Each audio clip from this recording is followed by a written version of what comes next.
வணக்கம் நண்பர்களே, 2025ஆம் ஆண்டு பொங்கல் பண்டிகை வர இருக்கு. பொங்கல் பண்டிகையை முன்னிட்டு என்னென்ன பொருட்கள் ரேஷன் கடைகள்ல கொடுக்க போறாங்க அப்படிங்கிற ஒரு அதிரடியான அறிவிப்பு தான் வெளியாயிருக்கு. இதை பற்றின முழு விவரங்களையும் தெரிஞ்சுக்க வீடியோ கொஞ்சம் கூட ஸ்கிப் பண்ணாம கடைசி வரைக்கும் முழுமையா பாருங்க. அப்பதான் இதோட முழு விவரங்களையும் உங்களால தெரிஞ்சுக்க முடியும். இதுதான் முதன்முறையா நம்ம வீடியோ பாக்குறீங்கன்னா மறக்காம நம்ம சேனலை சப்ஸ்கிரைப் பண்ணிட்டு அந்த லைக் பட்டனை தட்டி விட்டுங்க. வாங்க வீடியோக்குள்ள போலாம். தமிழர் திருநாளான பொங்கல் பண்டிகைக்கு இன்னும் சில நாட்களே உள்ளன. தமிழக அரசு சார்பில் வருடம் பொங்கலுக்கு பல்வேறு வகையான பொங்கல் பரிசு பொருட்கள் வழங்கப்பட்டு வருகின்றன. ரேஷன் அட்டை வைத்துள்ள மக்களுக்கு பொங்கல் வைக்க தேவையான அவசியமான பொருட்கள் வழங்கப்படுகின்றன.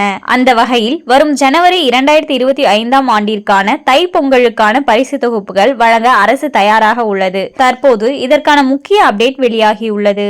கடந்த ஆண்டு பச்சரிசி, சர்க்கரை, கரும்பு ஆகியவற்றுடன் 1000 ரூபாய் ரொக்கமாக வழங்கப்பட்டது. அந்த வகையில் இந்த ஆண்டு அதே பொருட்கள் வழங்கப்படுமா அல்லது அவற்றில் மாற்றம் இருக்குமா என்பது குறித்து மக்களிடையே பெரும் எதிர்பார்ப்புகள் எழுந்துள்ளது. பொங்கல் பண்டிகைக்கு இந்த முறை மக்களுக்கு என்னென்ன பொருட்கள் வழங்கப்படும், பரிசு தொகுப்பில் ஒருவருக்கு ரொக்கமாக எவ்வளவு கொடுக்கப்படும் என்ற கேள்விகளுக்கு தமிழக கூட்டுறவு உணவு மற்றும் நுகர்வோர் பாதுகாப்பு துறை செயலாளர் ராதாகிருஷ்ணன் விளக்கம் அளித்துள்ளார். சென்னை சோழிங்கநல்லூரில் தனியார் நிகழ்ச்சியில் கூட்டுறவு உணவு மற்றும் நுகர்வோர் பாதுகாப்பு துறை செயலாளர் ராதாகிருஷ்ணன் IAS கலந்து கொண்டார். அதில் பேசிய அவர் பொங்கல் பரிசு பொருட்கள் குறித்து எழுப்பப்பட்ட கேள்விக்கு பதிலளித்தார்.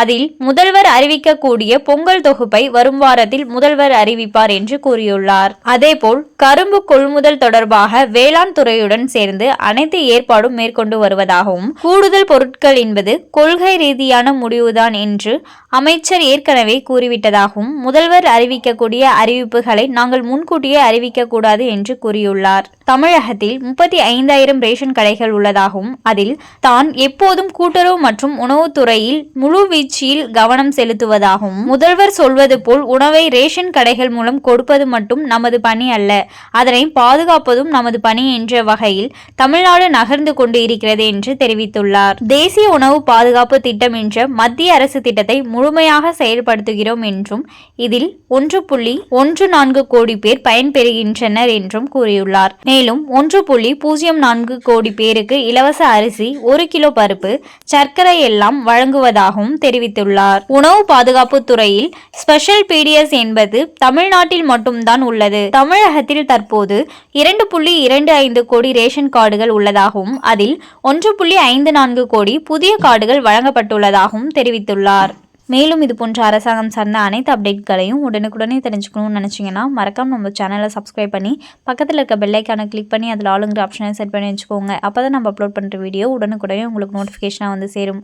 அது மட்டும் இல்லாமல் அந்த லைக் பட்டனை தட்டி விட்டுருங்க. தேங்க்ஸ் ஃபார் வாட்சிங்.